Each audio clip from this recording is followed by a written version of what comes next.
भीती आपल्यापैकी बरेच जणांना एक अनामिक भीती वाटते. कशाची भीती, कसली भीती काही सांगता येत नाही, पण या व्यक्तीला खूप अस्वस्थ होतं, असुरक्षित वाटतं. कधी कुणाला अंधाराची भीती वाटते तर कोणाला दिवसाही रूममध्ये अस्वस्थ होतं. अशी व्यक्ती रूम बंद करू देत नाही आणि रात्रीही दरवाजा पूर्ण बंद करू देत नाहीत. अशी खूप उदाहरणे आहेत. याला फोबिया असेही म्हणतात. हे का होत असेल तर ज्याचं मन अति भावनिक आहे, हळवं आहे, असेच लोक याला बळी पडतात. बऱ्याच गोष्टींचं अज्ञानही असू शकते. कोणी प्रेमात धोका मिळाला असेल तेव्हाही व्यक्ती या भीतीला बळी पडतात. पण या हळव्या व्यक्ती त्या असतात ज्यांना नाती जपण्याची खूप सवय असते. त्यात कोणतीही कसर राहू नये हा अट्टहास, आपल्याकडून कोणी दुखावले जाऊ नये हा अट्टहास, मग आपल्याला त्रास झाला तरी चालेल. अशा व्यक्ती कोणी नातेवाईक मरण पावल्यानंतर महिनोन अंथरुणावर असतात. खाणं पिणं सोडून सारखं शोक करत बसणे.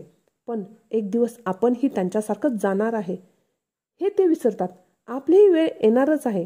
याचं दुःख अति करून इतर लोकांच्या मनावर काय परिणाम होतो, आपल्या आसपासचं वातावरण आपल्यामुळं किती भयानक होतं याचं भान या व्यक्तींना नसतं. यात जास्त महिला असतात.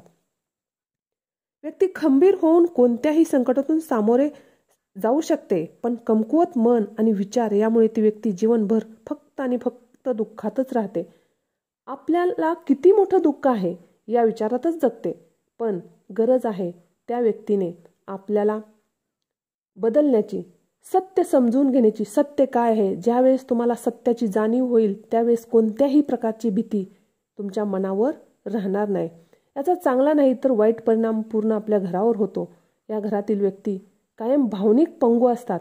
योग्य रीतीने आपण समजून घेतले तर आपले विचार नक्कीच बदलतील आणि परिवर्तन नक्की होऊन कोणीही पुढाकार घेऊन ते परिवर्तन घडवून आणण्यापेक्षा आपण स्वतःच पुढाकार घेतला तर आपणच आपले जीवन बदलू शकतो. कारण आपण जसा विचार करतो तेच तर आपले जीवन आहे. तूच आहे तुझ्या जीवनाचा शिल्पकार. मग तुला भीत शेळी होऊन जगायचे की डरकाळ्या फोडत वाघासारखं स्वतःच्या जीवनात राज्य करायचंय हे आपणच ठरवायचं आहे.